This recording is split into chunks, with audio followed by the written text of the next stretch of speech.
चुड़ैल का शिकार। वरुण अपने तीनों साथियों के साथ गया तो था ठाकुर अनिरुद्ध के यहां प्रियंका की तलाश करने, पर रास्ते में घर में एक बच्ची की बलि चढ़ते देखकर वो उस बच्चे को बचाने का फैसला कर लेता है और उसे बचाकर ले भी आता है।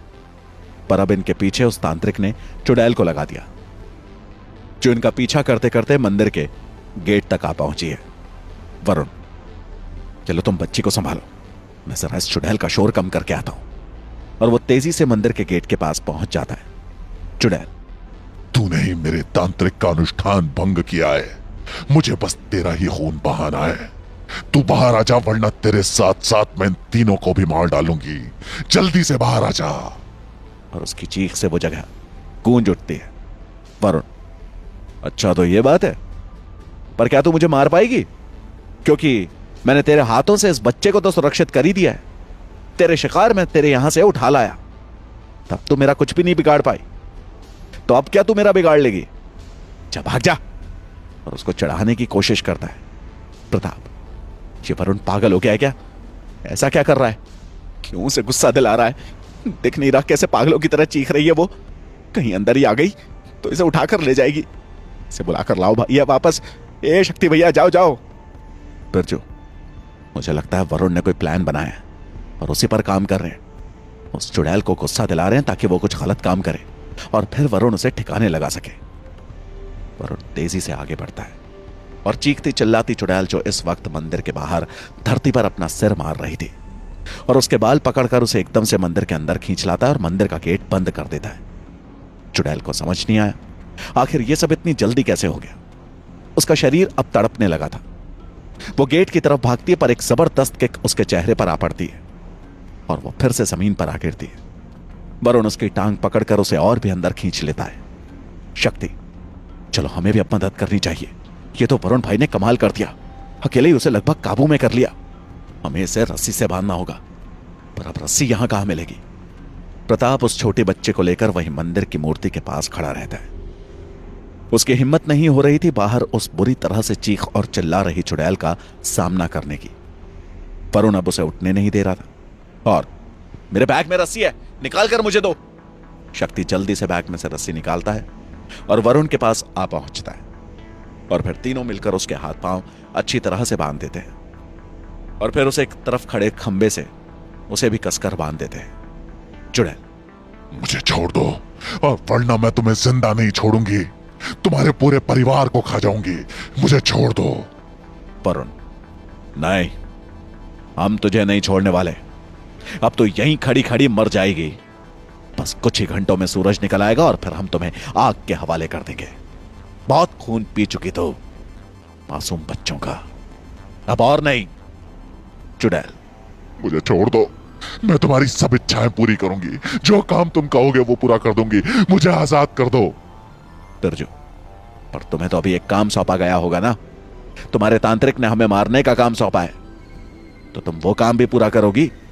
अगर उस तांत्रिक का काम पूरा नहीं किया तो तुम्हारी चुड़ैलों की बिरादरी तुम्हें नष्ट कर देगी। क्यों? ठीक कहा ना मैंने? चुड़ैल उसकी बात सुनकर, हाँ, मैं मारने आई हूं, पर सिर्फ इस इंसान को। मुझे इसको मारने का आदेश हुआ है और मैंने उस तांत्रिक को काम करने का वचन दिया है। मैं इसे मार डालूंगी, चाहे कुछ भी हो जाए। प्रताप, फिर तो हम तुम्हें बिल्कुल नहीं छोड़ेंगे। ऐसे बंदी खड़ी रहो। चुड़ैल अपने चेहरे को अजीब सा बनाती है और प्रताप, शक्ति और बिरजू को लालच देती है।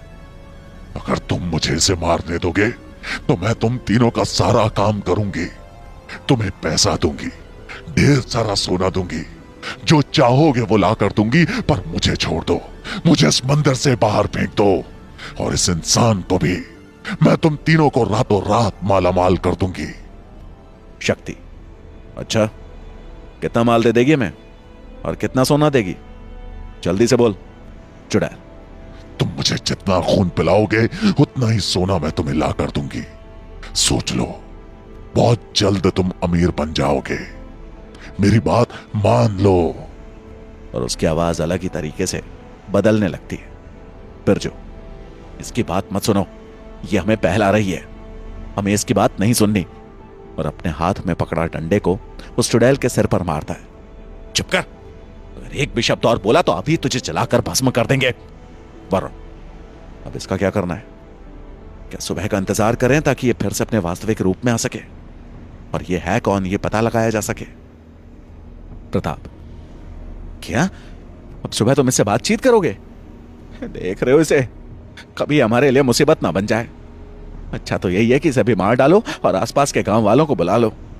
वरुण, पर यह भी तो कोई स्त्री ही होगी जिसे किसी बुरी आत्मा ने अपने कब्जे में लेकर इसे रूप में ला दिया है। न जाने कब से ये इसी तरह जी रही है। हमें इसके मुक्ति का उपाय सोचना होगा। बिरजू, आप ठीक कहते हो, हमें ऐसा ही कुछ करना होगा। पर कहीं यह हमें धोखा ना दे जाए, क्योंकि यह चुड़ैल बड़ी शातिर होती है। कि हमारी हर बात को हां ही कहेगी और फिर जैसे ही मौका मिलेगा ये तुम्हें मार डालेगी।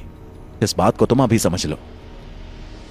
चुड़ैल उसकी बात सुनकर, नहीं, मैं नहीं मारूंगी, मेरा विश्वास करो, मेरा बदन जल रहा है, मैं अंदर से तड़प रही हूं, मुझे इस मंदिर से बाहर डाल दो। बिरजू, पर उस तांत्रिक का क्या जिसे तूने वचन दिया है? तूने अभी कहा कि तांत्रिक ने वरुण को मारने का काम तुझे सौंपा है और तुझे यह काम पूरा करना ही होगा, वरना तो खुद मारी जाएगी। प्रताप, अगर तुझे बचना है तो इसका हल हमें बता दे, वरना मरने के लिए तो तैयार हो जा। चल जल्दी से बोल। और अपना डंडा भी उसके सिर पर मारता है और फिर उनकी तरफ देखकर मुस्कुराता है। शक्ति, क्या कर रहे हो तुम? इस चुड़ैल के मजे ले रहे हो? अभी तक तो तुम्हारी हालत खराब हो रही थी, अब ये नौटंकी करने लगे हो। चुड़ैल, ठीक है, तुम लोग एक काम करो और ये काम करने से मेरा दिया वचन भी पूरा हो जाएगा जो मैंने उस तांत्रिक को दिया है, और इस लड़के की जान भी बच जाएगी। पर जो करना है जल्दी करो। वरुण, पर करना क्या है ये तो बोलो। चुड़ैल, तुम एक पुतला बनाओ जिसे अपने कपड़े पहना दो और अपने सिर के बाल उस पुतले पर लगा दो। उसके बाद अपने खून की कुछ बूंदे उस पुतले पर डाल देना, फिर मैं उस पुतले को मार डालूंगी। इससे मेरा वचन भी पूरा हो जाएगा और तुम्हारी जान भी बच जाएगी। प्रताप, अरे वाह, यह तो बढ़िया आइडिया दिया तूने। चलो जल्दी से ये काम कर लेते हैं। घास फूस तो यहां काफी पड़ी है, तुम अपने कपड़े हमें दे दो। वरुण, ठीक है, और जल्दी से अपना जैकेट उतारता है और अपनी शर्ट उतारकर प्रताप को पकड़ा देता है और फिर से जैकेट पहन लेता है। बिरजू और प्रताप जल्दी से घास फूस का एक पुतला बनाते हैं और उसे वरुण की कमीज पहना देते हैं। वरुण अपने सिर के कुछ बाल उखाड़कर उस पुतले के अंदर डाल देता है और फिर अपने चाकू से अंगूठे पर निशान लगाकर कुछ बूंदे खून की भी छिड़क देता है। वरुण, अब इस पुतले को बाहर खड़ा कराओ, इसके बाद इसे भी बाहर छोड़ देंगे। प्रताप और बिरजू पुतले को मंदिर के प्रांगण से बाहर छोड़ आते हैं और फिर चुड़ैल के हाथ पैर खोल दिए जाते हैं और उसे खींचकर गेट तक लाया जाता है। वरुण, देखो हम तुम्हें मार नहीं रहे, पर अगर तुमने कुछ भी गलत किया तो हम तुम्हें वापस अंदर खींच लेंगे और फिर तुम्हें जान से मार देंगे। इसलिए तुम सिर्फ अपना यह वचन पूरा कर लो। आ गई बात समझ में?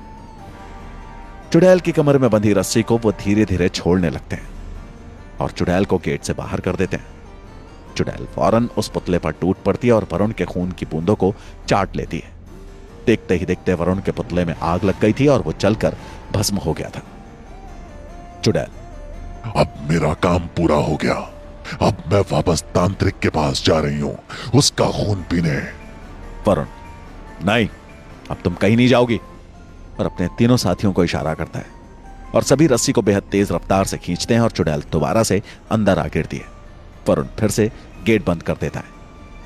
मंदिर के सामने होने की वजह से चुड़ैल अपनी पूरी ताकत नहीं लगा पा रही थी और ना ही उसकी काली शक्तियां उसका साथ दे रही थी।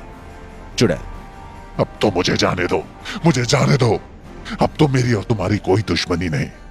तुम अपने रास्ते निकल जाओ, मैं तुम्हारे रास्ते कभी नहीं आऊंगी।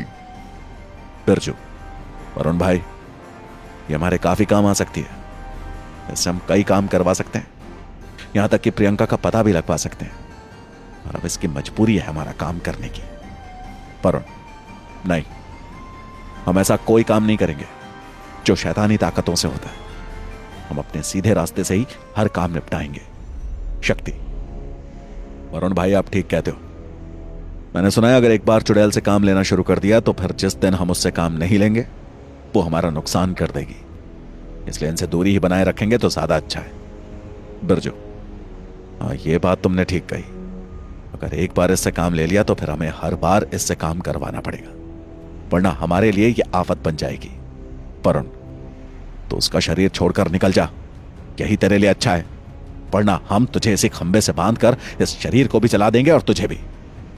चुड़ैल चीखने चिल्लाने लगी थी। ठीक है, मैं इस औरत का शरीर छोड़कर निकल जाती हूं, पर उसके लिए तुम्हें मुझे कोई स्थान देना होगा जहां मैं रह सकूं। फिर वो स्थान हमेशा के लिए मेरा घर बन जाएगा। क्या तुम दे सकते हो ऐसी कोई जगह? वरुण, ठीक है, हम तुम्हें ऐसा स्थान दे देंगे, पर तुम उस स्थान पर आने वाले किसी भी व्यक्ति को परेशान नहीं करोगी और उस स्थान से बाहर नहीं जाओगी। इस बात का वचन तुम्हें देना होगा, वरना ऐसे ही हम तुम्हें यहां पर तड़पते हुए छोड़ देंगे। चुड़ैल बेहद मरी हुई हालत में आ चुकी थी।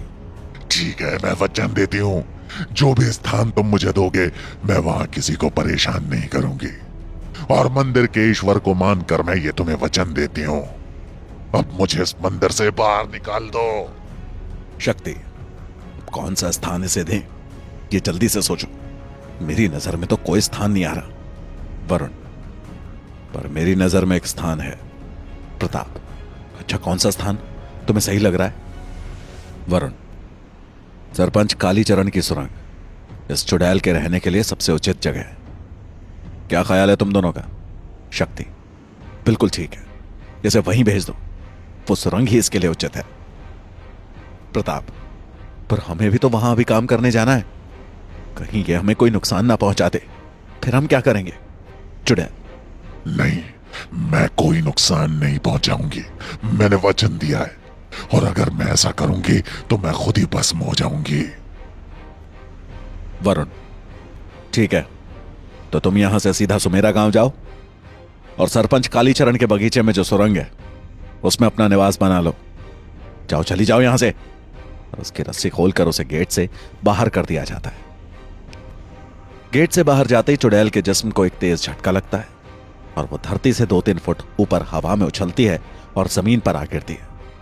चुड़ैल की आत्मा चीखती चिल्लाती वहां से भाग जाती है। वो फिर से 2 कुत्तों के ऊपर सवार हो गई थी और कुत्ते बेहद तेज रफ्तार से वहां से भाग पड़े। शक्ति, चलो ये काम तो खत्म हो गया, पर अब इस बच्ची का क्या करें? किसकी है ये बच्ची? इस बात का पता कैसे चलेगा? वरुण, आज की रात तो खराब हो गई, हम अपना काम नहीं कर पाए, पर इस बच्चे की जान बचाकर काफी खुशी हो रही है। एक काम करते हैं, अभी घर चलते हैं और सुबह पहले नजदीक की चौकी में जाकर इस बच्ची को पुलिस के हवाले करेंगे, उसके बाद अपनी अगली रणनीति बनाएंगे। प्रताप, और इस बाहर पड़ी औरत का क्या करें? क्या इसे यहीं छोड़ दें? और तभी वो औरत जो गेट से बाहर पड़ी थी धीरे धीरे खड़ी होने लगती है। अब वो बिल्कुल ठीक लग रही थी, पर बेहद कमजोर प्रतीत हो रही थी। ऐसा लग रहा था जैसे उसके सारे शरीर का खून किसी ने चूस लिया हो और मुर्दा इंसान उसके सामने जिंदा खड़ा हो। वरुण तेजी से आगे बढ़कर उसे सहारा देता है। आप ठीक तो है ना? आपकी तबीयत कैसी है? आइए, इधर आइए। और उसे धीरे धीरे चलाकर अंदर मंदिर में ले आता है और एक बेंच पर बैठा देता है। और मैं यहां कैसे आ गई? मैं तो अपने घर में सो रही थी। और आप सब लोग कौन हैं? वरुण, देखिए, आप घबराइए मत, आपका घर कहां है? हम आपको आपके घर छोड़ देते हैं। औरत, मेरा घर सुमेरा गांव में है। और तभी उसकी नजर प्रताप पर पड़ती है जिसके कंधे पर बच्ची सो रही थी। वो जल्दी से खड़ी हो जाती है। मेरी बच्ची आपके पास कैसे आ गई? मेरी बच्ची मुझे दो। और प्रताप के हाथ से बच्ची को ले लेती है। चारों हैरान रह जाते हैं ये देखकर कि ये छोटी सी मासूम बच्ची इसी औरत की लड़की है। वरुण, कुछ समझ आया तुम तीनों को? सारा चक्कर क्या है? और अब मुझे भी ये पता लग गया इस औरत का घर कहां पर है। प्रताप, मेरे तो कुछ समझ में नहीं आया। वरुण, चलो इस बच्चे को जहां से उठाकर लाए थे हमें वहीं चलना है, क्योंकि वही इन दोनों का घर है। चलो जल्दी से, पहले इसके पति को थोड़ा सबक सिखाना है। अपनी ही औरत को उसने चुड़ैल बना दिया और आज अपनी बच्ची की ही बलि दे रहा था। उस कमीने इंसान को आज मैं अच्छी तरह से ठीक कर दूंगा। और वरुण गुस्से से उबल पड़ता है। शक्ति, क्या? चलो जल्दी से, अब तो यह जानकर मेरे भी हाथ में खुजली हो रही है। और सभी तेजी से गाड़ी की तरफ बढ़ जाते हैं। कार फिर से गांव की तरफ बढ़ गई थी और लगभग 20 मिनट के बाद सभी उसी घर के सामने कार से उतरते हैं और वरुण गुस्से में तेज रफ्तार से अंदर प्रवेश करता है। तांत्रिक अभी भी उसी कोने में दुबका बैठा था और इस इंतजार में था कि चुड़ैल अब कभी भी आकर उसका खून पी जाएगी। वरुण कोने में बैठे तांत्रिक की गिरेबान पकड़कर उसे खड़ा कर देता है। क्यों बे कमीने इंसान, अपनी इस तांत्रिक विद्या के लिए तूने अपनी पत्नी और बेटी को इस रूप में इस्तेमाल किया। अपनी पत्नी को तूने चुड़ैल बना दिया और आज अपनी बेटी की बलि दे रहा है। और बड़ी जोर से 3-4 थप्पड़ उसके मुंह पर जमा देता है। तांत्रिक को कुछ समझ में नहीं आया ये क्या हुआ। उसे तो चुड़ैल के आने की उम्मीद थी, पर ये तो कोई और ही लोग आ गए थे। शक्ति भी अंदर आते ही उसके 2-4 हाथ रसीद कर देता है। प्रताप, अब मेरा भी नंबर है, हटो, तुम दोनों ही घेर कर खड़े रहोगे उसे। और उन दोनों के बीच में से आकर उसे पीटने लग जाता है। अब बदन में थोड़ी गर्मी आई, वरना पूरी रात ठंड से सिकुड़ कर रह गए थे। तांत्रिक अपनी पत्नी और बेटी को देखकर हैरान रह जाता है और गिड़गिड़ाकर, तुम ठीक हो गई? तुम्हारे ऊपर तो चुड़ैल आ गई थी, पर तुम अब ठीक कैसे हो गई? बिरजू, कमीने, तूने ही तो इसे चुड़ैल बनाया था और अब हमारे आगे होशियारी करता है। और वो भी उसे पीटने लगता है। बोल, तेरा क्या उद्देश्य था अपनी बेटी की बलि देने का? क्या काम करवाना चाहता था तू ये बलि चुड़ैल को देकर? रात अपनी बच्ची को संभालते हुए आगे आती है और अपने पति के मुंह पर चांटा रसीद कर देती है। तेरे जैसा पति किसी को ना मिले जो अपनी फूल जैसी बच्ची को बलि में चढ़ा रहा था। और उसके मुंह पर थूक देती है। तांत्रिक, मुझे माफ कर दो शालिनी, मुझे माफ कर दो। मैं बहक गया था, मुझे अमीर बनने का शौक चढ़ गया था और इसी कारण से मैंने ये घिनौना काम कर डाला। मुझे माफ कर दो। और अपनी बीवी शालिनी के पैरों में गिर पड़ता है। शालिनी, दूर हट कुत्ते, मुझे छूने की जरूरत नहीं है। तूने जो घटिया काम किया है उसकी सजा यही है कि तू इस घर से निकल जा।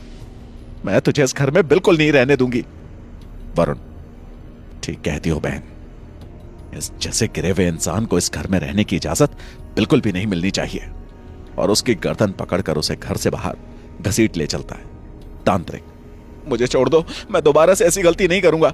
मैं उस चुड़ैल के बंधन में बंध गया था, मैं उससे आजादी चाहता था, पर मैं ऐसा करता तो मैं खुद ही मर जाता।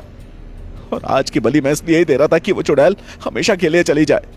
शक्ति, अगर ऐसा था तो तू खुद अपनी बलि क्यों नहीं दे रहा था उसे? अपनी मासूम बेटी को निवाला बना रहा था और फिर उसे पीटने लगता है। तांत्रिक, मुझे एक मौका और दे दो, मैं अब से इस तंत्र मंत्र के चक्कर में बिल्कुल नहीं पड़ूंगा। बस एक मौका और दे दो। और फिर से शालिनी के पैरों पर गिरने लगता है। बिरजू, अच्छा पहले ये बता, तूने ये सब कुछ कहां से सीखा? चल जल्दी से बता। तांत्रिक, मैंने ये सब तंत्र मंत्र जंगल के पास जो हिम्मत सिंह है उन्हीं से सीखा। उन्होंने मुझे ये सब ज्ञान दिया था।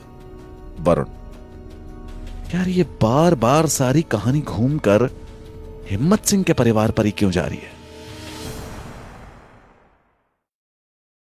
शैतान और हैवान का हमला।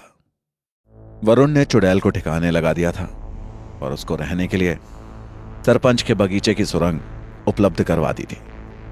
और इस वक्त वे उस तांत्रिक से उलझे हुए थे जिसने उस चुड़ैल को अपनी पत्नी के जिस्म में रहने की इजाजत दी थी। शालिनी, तुमने मेरे साथ इतना बुरा किया, आखिर क्यों किया ऐसा? बोलो मदन, तुमने ऐसा क्यों किया? तांत्रिक मदन, मुझे माफ कर दो शालिनी, अब दोबारा ऐसा कुछ नहीं होगा। एक बार मुझे ऊपर वाले ने अब मौका दे दिया है तो मैं अपने आप को सुधार लूंगा। वो चुड़ैल मुझे मार डालती, पर अब मैं जीवित हूं तो अब मैं नई जिंदगी जीना चाहता हूं। और अभी यहां की समस्या थोड़ी सुलझने लगी थी कि तभी बेहद तेज आवाज में निशाचर जीव चिल्लाने लगे। इनके आसपास खड़े कुत्ते भी आगे की तरफ कहीं तेजी से भाग गए। वरुण, ये क्या हो रहा है? कहीं फिर से कोई चुड़ैल तो अपना कार्य करने नहीं निकल पड़े? प्रताप, अरे चुप करो भाई, अब नाम मत लो, एक ही से बड़ी मुश्किल से निपटे हैं। वरना मुझे तो लगा था अब हमेशा के लिए उसी मंदिर के अंदर जिंदगी बितानी पड़ेगी। मदन, लगता है कहीं बलि दी गई है, उसी के कारण इतनी दहशत फैल रही है। यह मरने वाली आत्मा का रुदन है जिसका शरीर नष्ट हुआ है। वरुण, अच्छा तो फिर अब क्या होगा? मदन, या तो यह आत्मा यहां से चली जाएगी या फिर इसे भी चुड़ैल बनाकर किसी के शरीर में स्थापित कर दिया जाएगा। वरुण, पर इससे होगा क्या? और ये चुड़ैल बनाने का खेल है क्या मदन? ये बहुत बड़ा खेल है। बड़े बड़े अमीर लोग यहां आकर करोड़ों रुपए में इसका सौदा करते और चुड़ैलों को अपना गुलाम बनाकर रखते।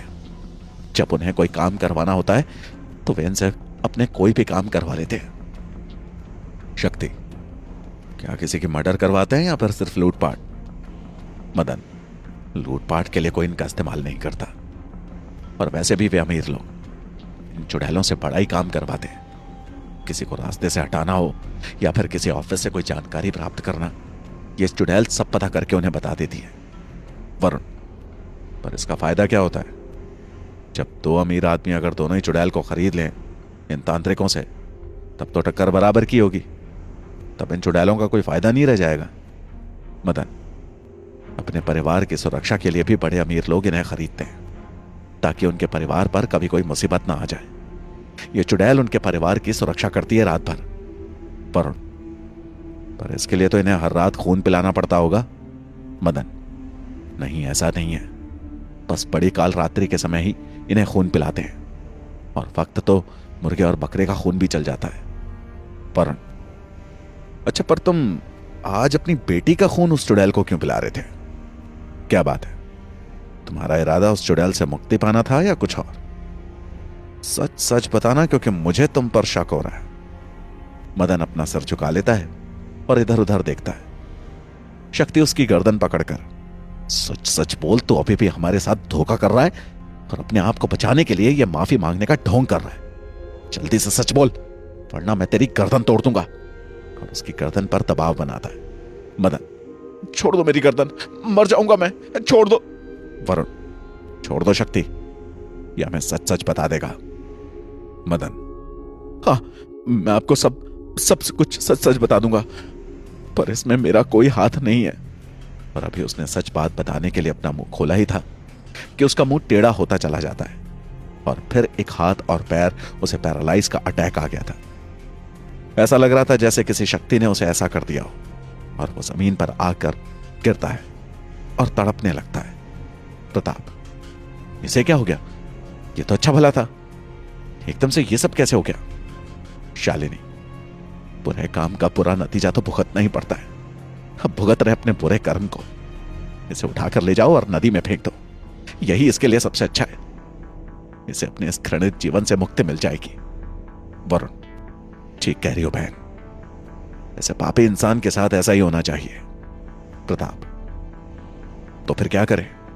इसे गाड़ी में डालकर नदी पर ले चलते हैं और नदी में बहा देते हैं। अपने आप ही नदी में मर जाएगा और मगरमच्छ इसे खा लेंगे। बिरजू, ठीक कह रहे हो, चलो उठाओ इसे। और उसके दोनों हाथ पकड़ लेता है। प्रताप उसके पैरों को पकड़ता है और उठाकर कार के पास ले आते हैं। शक्ति कार की डिक्की खोलता है और उसे अंदर उसे डाल दिया जाता है। वरुण कुछ सोचता है और, कहीं हम कोई गलती तो नहीं कर रहे? हमें एक जीवित आदमी को ऐसे मारने का कोई अधिकार नहीं। अच्छा तो यही है कि हम इसे सरकारी हॉस्पिटल में एडमिट कर देते हैं। इसकी किस्मत होगी तो ठीक हो जाएगा, वरना खुद ही मारा जाएगा।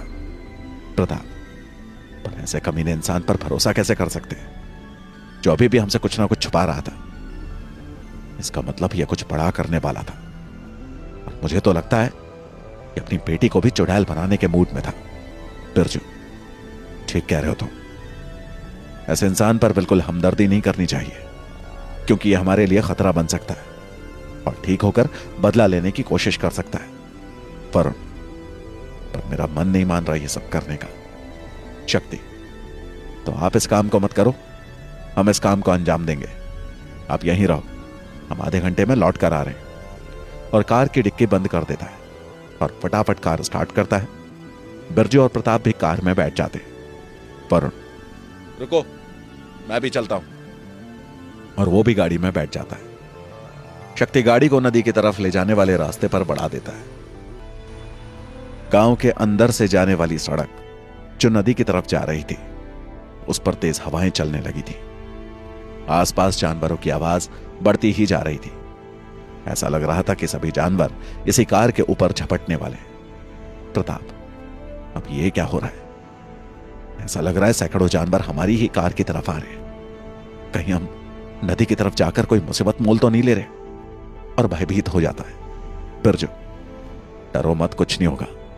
पूरी ताकत हमें उधर जाने से रोक रही है ताकि हम इस तांत्रिक को नदी में ना बहा सके।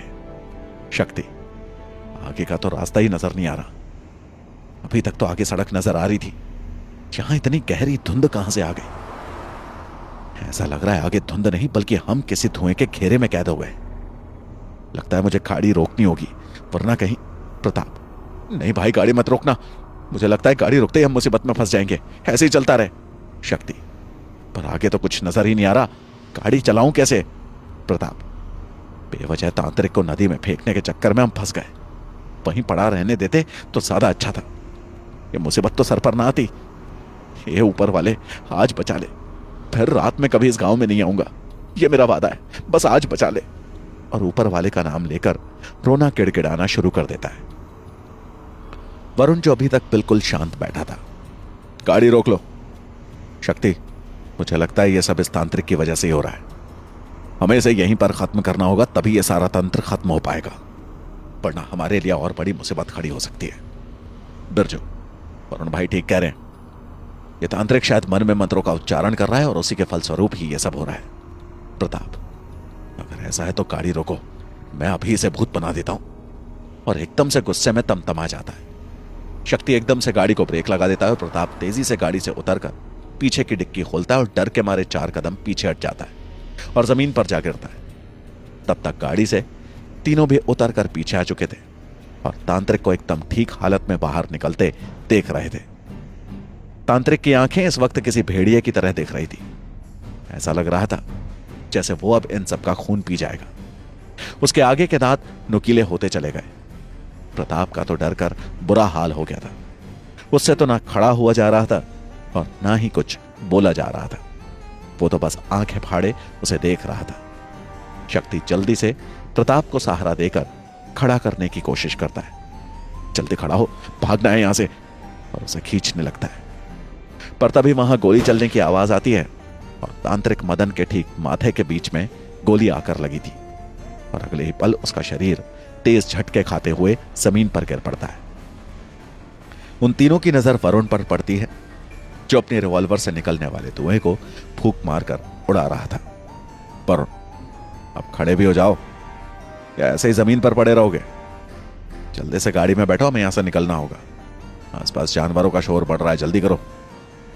बिरजू और शक्ति प्रताप को जल्दी से खड़ा करते हैं। वो फटाफट गाड़ी में बैठकर वहां से गाड़ी रिवर्स करके वापस गांव की तरफ भाग पड़ते हैं। प्रताप अभी भी पिछली सीट पर बेहद डरा हुआ बैठा था। आखिर उसी ने तो डिग्गी खोली थी और उसी के आगे वो तांत्रिक शैतान के रूप में बाहर निकल रहा था। शक्ति, वरुण भाई आपने तो बहुत अच्छा किया, वरना मुझे तो लगा था अब इस शैतान के हाथों बचना मुश्किल है। पर पता नहीं ये एकदम से हैवान कैसे बन गया? क्या इस पर किसी आत्मा ने अपना कब्जा कर लिया था? बिरजू, मुझे लगता है कोई और भी है जो उसके साथ जुड़ा हुआ है और उसे शायद मालूम पड़ गया है कि हमने इस तांत्रिक का खेल खत्म कर दिया और इसकी बनाई हुई उस चुड़ैल को भी आजाद कर दिया है और शायद अब इसका साथी दूर से ही बैठकर यह सब खेल खेल रहा है। पहले उसने इस तांत्रिक मदन को पैरालाइज किया और फिर इसे शैतान के रूप में बदल दिया। प्रताप भाई, अब मेरी हिम्मत नहीं है। गाड़ी सीधा घर पहुंचकर ही रुकनी चाहिए। बीच में गाड़ी रोकने की जरूरत नहीं है, सीधा घर ले लो। और अपने सीने पर हाथ रखकर अपनी सांसों को नियंत्रित करता है। वरुण अपने बैग से पानी की छोटी बोतल निकालकर उसे पकड़ाता है। ये लो, पानी पी लो और ज्यादा टेंशन मत लो, हिम्मत से काम लिया करो। देखा नहीं हमने आज एक साथ कितनी सारी मुसीबतों का अंत कर दिया और इन सब कामों में तुम भी हमारे साथ थे। फिर अब इतना डर क्यों रहे हो? अब आने वाली मुसीबतों को भी हम ऐसे ही खत्म करेंगे और इस गांव को एक साफ सुथरा गांव बनाकर ही यहां से जाएंगे। प्रताप, मुझे तो तुम्हारी कोई बात समझ में नहीं आ रही। सच बताऊं तो हमें अभी तुम्हारे बारे में ही नहीं पता कि आखिर तुम हो कौन और यहां क्या करने आए हो। तुम्हें तो सरपंच कालीचरण से काम था और अब तुम ये नए काम में उलझ क्यों रहे हो और हमें भी बेवजह उलझा रहे हो? मुझसे तो नहीं होगा अब कुछ। मैं तो अब अपने घर में ही बैठूंगा। बार बार किस्मत साथ नहीं देती। आज बच गए तो ये बहुत बड़ी बात है। पर कल बच्चे पाएंगे या नहीं, ये सोचने वाली बात है। और मैंने तो सोच लिया कि अब मैं तुम्हारे साथ नहीं जा सकता। भाई गाड़ी सीधा घर ही ले लेना। और एक ही सांस में पानी की बोतल खाली कर देता है। बिरजू प्रताप की बात सुनकर शक्ति, ठाकुर अनिरुद्ध के घर की तरफ जाने वाली रास्ते पर गाड़ी रोक देना। अभी रात काफी बाकी है। मैं उसके घर का एक राउंड लगाकर आना चाहता हूं। और अगर तुम लोग घर जाना चाहते हो तो जा सकते हो, मैं अकेले ही ये काम कर लूंगा। वरुण, बिरजू तुम ऐसा क्यों कह रहे हो? मैं तुम्हारे साथ हूं, प्रियंका और उसके बच्चे को ढूंढने में। हर कदम पर तुम्हारे साथ रहूंगा, चाहे इस खेल का कोई भी अंजाम हो। पर अब मैं पीछे नहीं हटूंगा, मैं तुम्हारे साथ ही चलूंगा। शक्ति, गाड़ी रोक लेना। शक्ति, ठीक है, मैं भी तुम्हारे साथ चल रहा हूं। अब यहां से भागना मुझे भी ठीक नहीं लग रहा। अब साथ आए हैं तो साथ ही हर काम करेंगे। और प्रताप की तरफ देखता है। प्रताप, तो ठीक है, तुम तीनों आगे रास्ते में उतर जाना, मैं गाड़ी लेकर घर निकल जाऊंगा। तुम जाओ लड़ो भूत प्रेत और चुड़ैलों से, मेरे बस का नहीं है ये काम। शक्ति एक लंबी सांस लेता है और ठीक है, तुम गाड़ी लेकर घर निकल जाओ, हम अपने आप आ जाएंगे। वरुण अपने बैग से चाकू निकालता है। ये लो, इसे तुम अपने पास रख लो। अकेले यहां से घर जाओगे तो रास्ते में तुम्हारे काम आ सकता है। प्रताप, आप मुझे डरा रहे हो कि रास्ते में फिर कोई शैतान मिल जाएगा?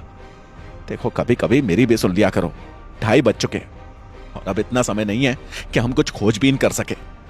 अच्छा यही है कि वापस लौट चलते हैं। और दूसरी बात, नींद भी सिर पर हावी हो रही है, ऐसे में हम फंस सकते हैं। और कल सुबह में सरपंच के यहां भी तो जाना है। वरुण, हाँ ये बात तुम्हारी ठीक है, हमें कुछ समय घर पर जाकर सो जाना चाहिए, तभी हम सुबह और 10 बजे तक सरपंच के यहां जा सकते हैं, वरना हम दिन भर सोते रह जाएंगे।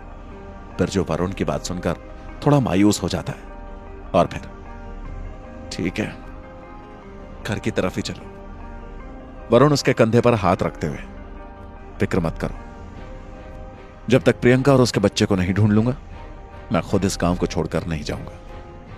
शायद आज की रात ठाकुर अनिरुद्ध की किस्मत अच्छी थी जो हम इस दूसरे काम में उलझ गए, पर कल रात हमारी किस्मत अच्छी होगी और हम अपने उद्देश्य में कामयाब होंगे।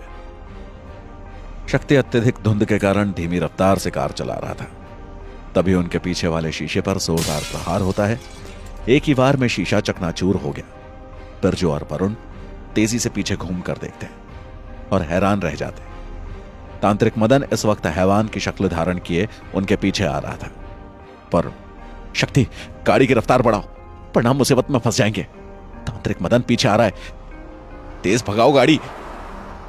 शक्ति अत्यंत धुंध होने के बावजूद भी गाड़ी की रफ्तार को बढ़ा देता है। तांत्रिक मदन पीछे छूटने लगता है और धुंध में गायब हो जाता है। प्रताप, अब ये क्या नया ड्रामा शुरू हो गया?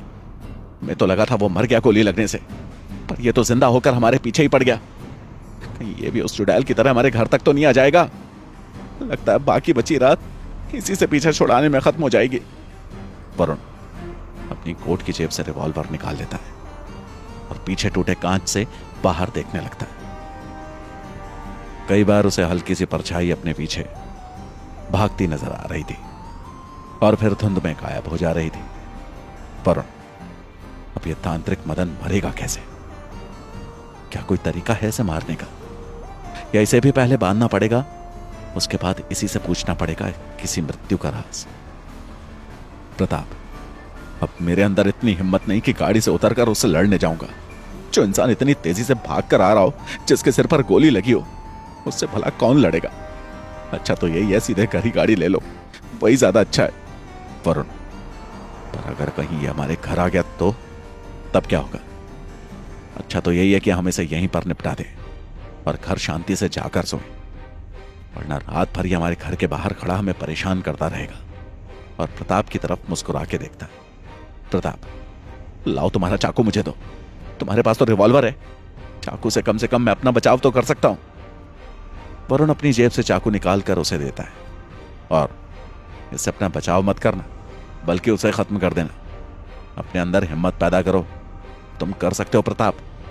बिरजू, तो फिर ठीक है, हम इसे आगे वाले चौराहे पर खत्म करते हैं। वरुण, तुम गाड़ी स्टार्ट ही रखना, अगर तांत्रिक मदन हम पर भारी पड़ा तो हम फौरन वहां से भाग निकलेंगे।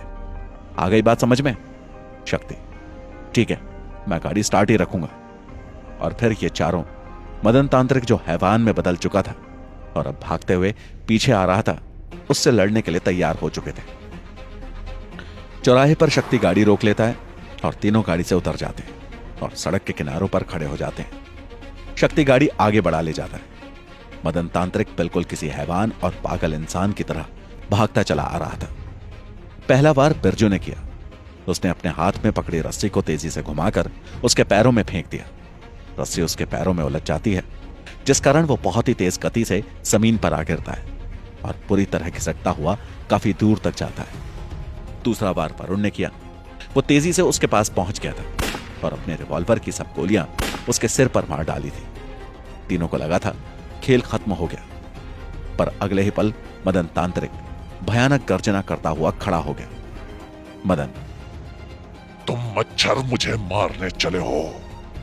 मेरी मौत इतनी आसान नहीं है और अब तुम तीनों को मैं इसी गांव की सीमा में दफन कर दूंगा। और वो तेजी से वरुण की तरफ बढ़ता है, जो कि उसके काफी नजदीक खड़ा था। पर वरुण एकदम तैयार था। वो तेजी से नीचे झुका और उसने जबरदस्त किक उसके घुटने पर रसीद कर दी। मदन हैवान थोड़ा सा लड़खड़ाया और अगले ही पल वरुण की दूसरी जबरदस्त किक उसके चेहरे पर आ पड़ी। आफत ही आफत। इस वक्त वरुण तांत्रिक मदन के मरे हुए जीवित शरीर से उलझा हुआ था। जाने किस शक्ति के बल पर मृत तांत्रिक वरुण और उसके साथियों को मारने उनके पीछे ही पड़ गया था। और इस वक्त वरुण ने एक जबरदस्त किक तांत्रिक मदन के चेहरे पर रसीद कर दी थी, जिसके फलस्वरूप उसका सिर उसके धड़ से अलग होकर फुटबॉल की तरह जमीन पर जा गिरा। पहले ही गोलियों की वजह से उसके सिर के टुकड़े हुए पड़े थे। अब बिल्कुल भी उसके धड़ पर कुछ नहीं था। उसका सिर का टूटा फूटा हिस्सा जो एक तरफ पड़ा था, उसकी आंख अभी भी चमक रही थी और उसके मुंह से अजीब सी गुर्राहट निकल रही थी। वरुण तेजी से आगे बढ़ता है और एक जोरदार पैर उसके ऊपर मार देता है। बची खुची खोपड़ी भी बिल्कुल टूट जाती है। वरुण का ध्यान खोपड़ी को मसलने पर ही लगा हुआ था और यहीं पर वो एक बड़ी गलती कर गया। बड़ी तेजी से पीछे से आकर तांत्रिक मदन के धड़ ने उसकी गर्दन को पकड़ लिया और उसे हवा में उठा दिया। उसकी पकड़ रस्सी के फंदे से भी मजबूत थी। वरुण उससे छूटने की पूरी कोशिश कर रहा था, पर असफल हो रहा था। और अभी वरुण कुछ और करता, पर तभी प्रताप और बिरजू ने आगे बढ़कर मदन हैवान पर हमला कर दिया। पर अब तो जैसे उस पर उन दोनों के हमलों का कोई फर्क ही नहीं पड़ रहा था। बिरजू, इस पर तो हमारे हाथों का कोई असर ही नहीं हो रहा। हमें जल्दी कुछ करना होगा, वरना वरुण मारा जा सकता है। प्रताप ने वरुण के दिए चाकू को उसकी कलाई पर इतनी जोर से मारा कि उसकी कलाई कटकर अलग हो गई और वरुण जमीन पर आ गिरा। वरुण तेजी से खड़ा होता है और उस हाथ को अपने गले से खींचकर अलग कर देता है। तब तक तांत्रिक मदन ने अपने दूसरे हाथ से प्रताप की गर्दन पकड़ ली थी। प्रताप ने पूरी ताकत से अपना हाथ घुमाया और उसके दिल वाली जगह पर चाकू धंस चुका था और चाकू वहां लगते ही वो प्रताप को छोड़ देता है और उसका शरीर झटके खाने लगता है। जमीन पर इधर उधर बड़ी बुरी तरह से गिरने लगता है। फिर एकदम से तांत्रिक मदन के जिस्म को आग लग जाती है। उसकी खोपड़ी, कटी हुई कलाई और धड़ जल उठे थे। वरुण, वाह मेरे शेर, तुमने तो कमाल कर दिया। देखा, तुम इससे डर कर भाग रहे थे और तुमने इसे ही मार डाला। प्रताप के चेहरे पर मुस्कान आ जाती है। यह सब तो तुम्हारे शिकारी चाकू का कमाल है। तुम्हारी गोलियां भी इस शैतान पर असर नहीं कर पाई, पर चाकू ने तो कमाल ही कर दिया। बिरजू, ये कमाल चाकू का नहीं बल्कि तुम्हारा है। तुमने इसके दिल पर वार किया था और मुझे लगता है किसी ने इसके दिल पर ही किसी दुष्ट आत्मा को बैठा रखा था। दिल के नष्ट होते ही ये भी जलकर भस्म हो गया। प्रताप, फिर तो ये सब अनजाने में ही हुआ। मैंने तो अपने आप को छुड़ाने के लिए इसके सीने पर वार किया था और ऊपर वाले ने लगता है मेरे हाथों इसका नष्ट होना लिखा था, तभी ये सब कुछ हुआ। वरुण, चलो अब यहां से निकलते हैं। प्रताप, ठीक है, अब तो घर ही चलना है या फिर कहीं और? वरुण, पहले घर ही चलते हैं, थोड़ी देर रेस्ट करने के बाद फिर अगला प्लान बनाएंगे। और फिर भी तेजी से आगे सड़क पर खड़ी अपनी गाड़ी की तरफ बढ़ जाता है। शक्ति, अरे वाह, तुम तीनों ने तो मिलकर उसे खत्म ही कर दिया। मुझे तो लग रहा था तुम ये काम नहीं कर पाओगे, पर आखिर में जीत फिर हमारी ही हुई वरुण। और इस जीत का असली हकदार प्रताप है। इसी की बहादुरी से आज हम जीवित हैं, वरना वो शैतान तो शायद हमारा जहन्नम तक पीछा नहीं छोड़ता। शक्ति, हाँ ये तो हल्का हल्का मैंने भी देखा, पर साफ नहीं दिख रहा था इतनी दूर से। चलो अच्छा है, अब इसके अंदर से भी डर निकल कर भाग रहा है। प्रताप, कैसा डर? मैं किसी से डरता थोड़ी हूं, वो तो बस बेवजह ऐसे उल्टे सीधे कामों में उलझना नहीं चाहता। ऐसी काली ताकतों से उलझने से अच्छा है कि दूर ही रहो। बिरजू, हाँ ये बात तो तुम्हारी ठीक है, पर अब हमारी भी तो मजबूरी है, क्योंकि हम इस मेरा गांव में यहां तो सिर्फ यही चलता है। आगे पता नहीं अभी क्या क्या और देखने को मिलेगा। ये तो बस एक शुरुआत लग रही है। प्रताप, क्या कहा? अभी और ऐसी काली ताकतें हमारा रास्ता रोकने आएंगी? और फिर सीधा मुंह करके आगे देखने लगता है। वरुण, पीछे गांव से आवाज सुन रहे हो? ऐसा लग रहा है जैसे कोई तूफान उठ रहा हो।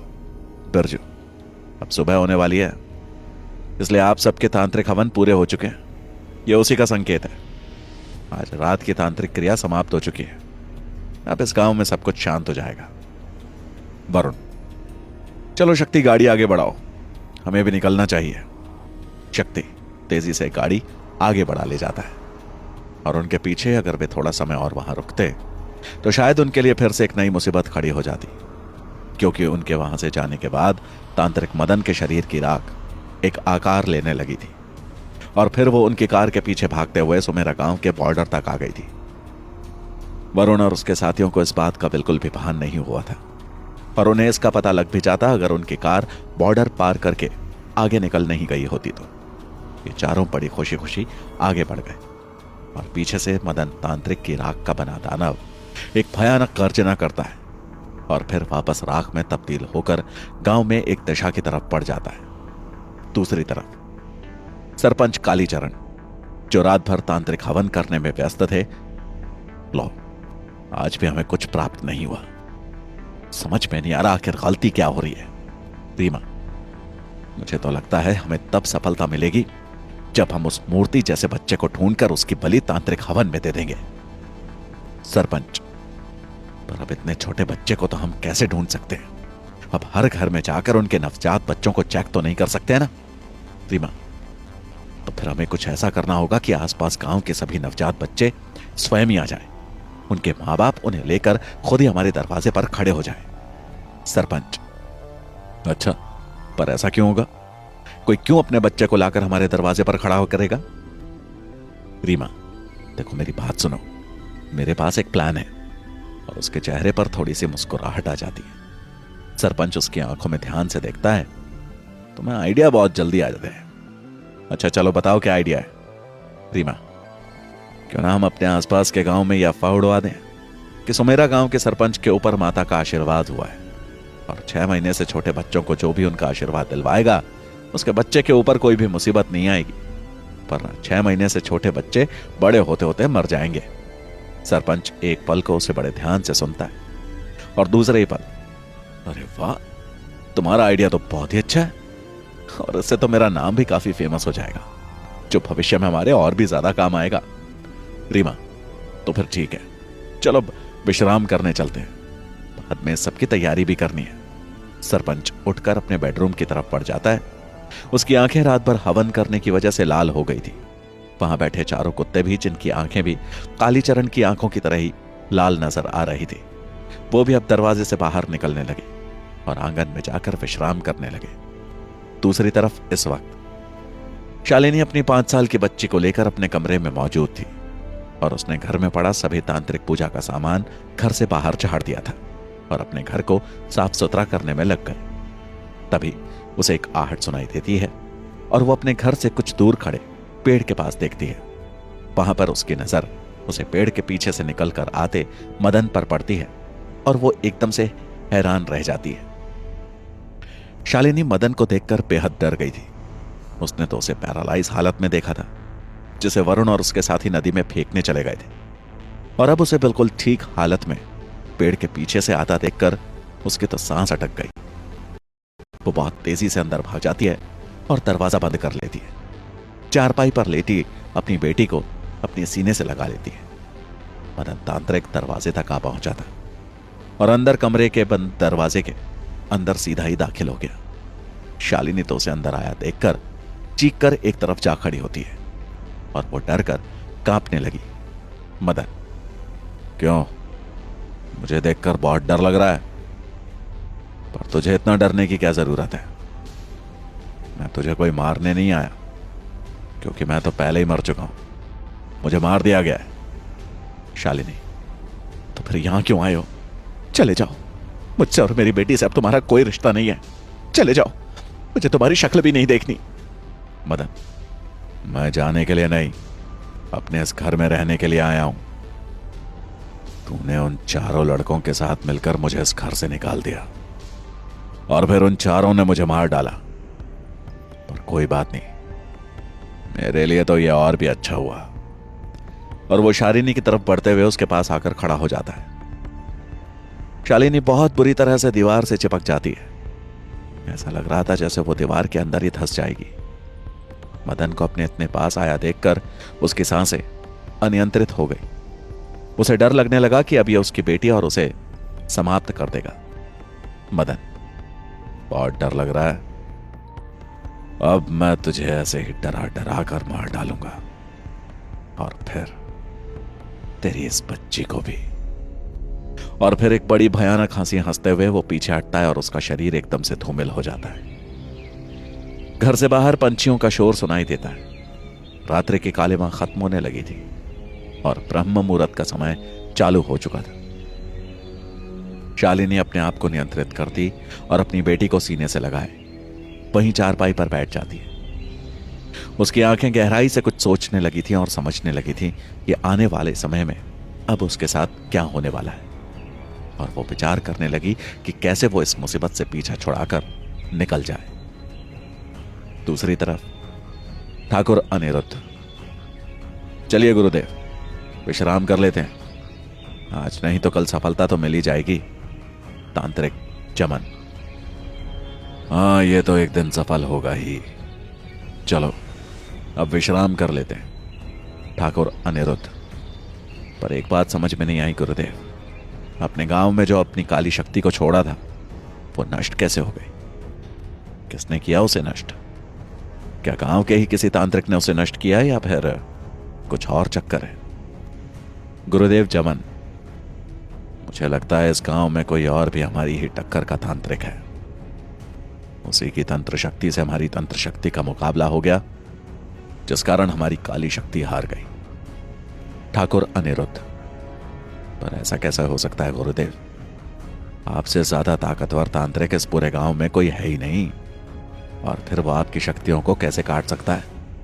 मुझे तो कोई और ही चक्कर लग रहा है।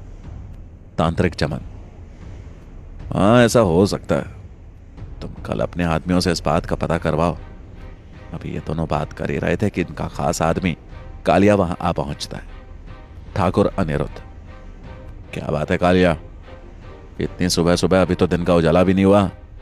क्या कोई खास बात है? कालिया, जी ठाकुर साहब, तभी तो सुबह इधर ही भागता चला आया हूं। ठाकुर, तुम्हें तो इतनी सर्दी में भी पसीना आया हुआ है, फिर तो कोई गंभीर बात ही है। कालिया, जी ठाकुर साहब, दरअसल बात ऐसी है, कल रात गांव में कार आई हुई थी और उसमें 4 नवयुवक गांव भर में घूम रहे थे। ठाकुर, क्या? कौन थे चारों? कुछ पता लगा उनका? कालिया, नहीं ठाकुर साहब, बल्कि इससे भी बुरी खबर यह है कि उन्होंने तांत्रिक मदन को ठिकाने लगा दिया। गुरुदेव, तुम्हें यह जानकारी कहां से मिली? किसने बताया तुम्हें? कालिया, हमारे खास आदमी आरू ने। वो रात को कुछ तंत्र करने बाहर निकला था, तब उसने बहुत कुछ देखा और उसकी सारी जानकारी मुझे दी। ठाकुर, तो उसने उन चारों को पहचान तो लिया होगा? कौन थे वे चारों? कालिया, जी नहीं ठाकुर साहब, एक तो धुंध बहुत ज्यादा थी और ऊपर से उन सब ने अपने चारों पर मफलर लपेट रखे थे। दूर से सिर्फ उनकी आकृतियां ही दिख रही थी, जिनका पीछा मेरे आदमी आरू ने किया। गुरुदेव, क्या देखा उसने? और उसकी आवाज एकदम से बदल गई थी, जिसमें क्रोध मिश्रित हो चुका था। कालिया उनकी आवाज सुनकर घबराता है और उसका कहना है कि मदन तांत्रिक ने मरने के बाद भी उन चारों को मारने की बहुत कोशिश की, अपनी तंत्र शक्ति से अपने हैवानी रूप में आकर, पर वो ने मार नहीं पाया, बल्कि खुद ही हार कर उसे पीछे हटना पड़ा। उसकी हर शक्ति को उन्होंने नष्ट किया और फिर गांव की सीमा से बाहर निकल गए। ठाकुर, यह तो हमारे लिए बहुत बुरी खबर है। गुरुदेव चमन, इसका मतलब तांत्रिक मदन ने ही हमारी काली शक्ति को अपने जिस्म में प्रवेश करवाया होगा, जो गांव में घूम रही थी, और उसकी हार होने पर हमें पता लग गया। पर ये लोग जो बिना किसी तंत्र मंत्र के हमारी शक्तियों को पराजित करके यहां से निकल कैसे गए? ठाकुर अनिरुद्ध, जाओ कालिया, पता करो। मुझे हर हालत में इस बारे में सारी जानकारी चाहिए। कालिया, ठीक है ठाकुर साहब, और वहां से तेजी से निकल जाता है। ठाकुर अनिरुद्ध और गुरुदेव भी अपने विश्राम कक्ष की तरफ बढ़ जाते हैं, और इधर शक्ति के घर में सभी आ पहुंचे थे और अब अपने कमरों में रजाई के अंदर दुबक गए थे। वरुण अपने बिस्तर पर सोया हुआ रात भर की घटनाओं के बारे में ही सोच रहा था। आखिर ये सब चक्कर है क्या? उस तांत्रिक मदन ने हिम्मत सिंह का नाम लिया और बताया कि उसने उसी से सब कुछ सीखा था। और अगर मदन इतना शक्तिशाली है तो हिम्मत सिंह कितना शक्तिशाली होगा? क्या उससे मिलने से पहले हमें तैयारी करनी चाहिए? कहीं ऐसा ना हो कि वो हमें मिलने का भी मौका ना दे। पर एक बात और है, अगर हिम्मत सिंह की बहू प्रियंका जीवित है तो उन्होंने उसे मरा हुआ क्यों घोषित कर दिया? वो लोग झूठ क्यों बोल रहे हैं कि प्रियंका नदी में बह गई, जबकि वो तो जीवित है और उसके पास एक बच्चा भी है? क्या हिम्मत सिंह अपने पोते को भी अपने पास नहीं रखना चाहता? इसकी क्या वजह हो सकती है? और मुझे लगता है यही वजह अगर पता कर ली जाए तो हम बहुत कुछ जान सकते हैं। बिरजू जो बराबर की चारपाई पर सोया हुआ था, तो जाइए वरुण सर, सुबह भी हमें टाइम पर निकलना है। वरुण बिरजू की आवाज सुनकर रजाई से मुंह ढक लेता है और गहरी नींद में चला जाता है। अगले दिन सुबह 9 बजे तक सभी सो ही रहे थे। रामपति जानती थी ये सब लड़के सुबह के वक्त ही घर पहुंचे, इसलिए उसने किसी को भी उठाना उचित नहीं समझा था। और आज घर के अधिकतर काम जो शक्ति सुबह निपटा देता था, रामपति ने ही कर डाले थे। वरुण, जिसका मोबाइल उसके सिरहाने था, बजने लगा। फोन की तेज आवाज सुनकर वरुण की आंख खुलती है और वो फोन उठाता है। वरुण, हेलो, कौन बोल रहे हैं? सरपंच कालीचरण। सर, मैं बोल रहा हूं, कितने बजे तक आओगे आप हमारे यहां? क्योंकि मुझे जाना है शहर। वरुण टेबल पर रखी घड़ी पर टाइम देखता है। 9 बज चुके थे। उसे बड़ा अफसोस होता है कि वो अभी तक सोने में ही है। सरपंच साहब, आपको अगर शहर जाना है तो आप चले जाइए, हम थोड़ी देर में आ पाएंगे, और हमें जो खोज करनी होगी हम कर लेंगे, आप निश्चिंत रहें। सरपंच, ठीक है, फिर मैं अपनी पत्नी के साथ शहर निकल जाता हूं, आप आ सकते हैं यहां पर। वरुण, और हाँ, जाने से पहले उन कुत्तों को बांध कर जाना, वरना वो तो हमें अंदर भी नहीं जाने देंगे। सरपंच बड़ी जोर से हंसता है। उन्हें बांध कर नहीं जा सकता, ये चारों कुत्ते तो मेरे घर में ताले का काम करते हैं। मैं घर में ताला भी नहीं लगाता, तब भी कोई इस घर के अंदर प्रवेश नहीं कर सकता। वरुण, हाँ, वो तो कल मैंने देख ही लिया, पर आज हम आएंगे कैसे फिर? आपके पीठ पीछे तो ये कुत्ते हमें गांव भर में दौड़ा देंगे। सरपंच, आप मत डरिए, आप आराम से आइए, मैंने समझा जाऊंगा। ये मेरी बात बहुत अच्छी तरह से समझते हैं, आप बेफिक्र होकर आइए। वरुण, अगर ऐसी बात है तो अच्छी तरह से समझा कर जाना, कभी आपके जाने के बाद ये भूल जाएं और हमारी आफत आ जाए। और थोड़ा सा मुस्कुराता है। सरपंच कालीचरण, ठीक है, अच्छा, फोन रखता हूं। वरुण मुस्कुराते हुए टेबल पर अपना फोन रख देता है और जल्दी से खड़ा होता है। लगता है सभी सोए हुए ही हैं, पहले फटाफट सबको उठाना होगा। वरुण, बिरजू खड़े हो जाओ, हम लेट हो गए हैं, 9 बज चुके हैं। और उसकी रजाई को उसके ऊपर से हटाता है। बिरजू भी फौरन खड़ा हो जाता है। क्या 9 बज रहे? 9 बजे तक तो हमें उस गांव में पहुंच जाना चाहिए था। वरुण, तुम तैयार हो जाओ, मैं उन दोनों को भी उठा कर लाता हूं। और उन्हें उठाने ऊपर के माले की तरफ बढ़ जाता है। वरुण उन दोनों को भी आवाज देकर जगाता है और वो दोनों भी उठकर बाहर आ जाते हैं। पर चलो जल्दी से तैयार हो जाओ, हम काफी लेट हो चुके। मेरी तो सुबह ही नींद खुली। वो तो खुद सरपंच साहब का फोन आ गया था, वरना अभी भी हम सोए ही रहते। गुंडों से मारपीट।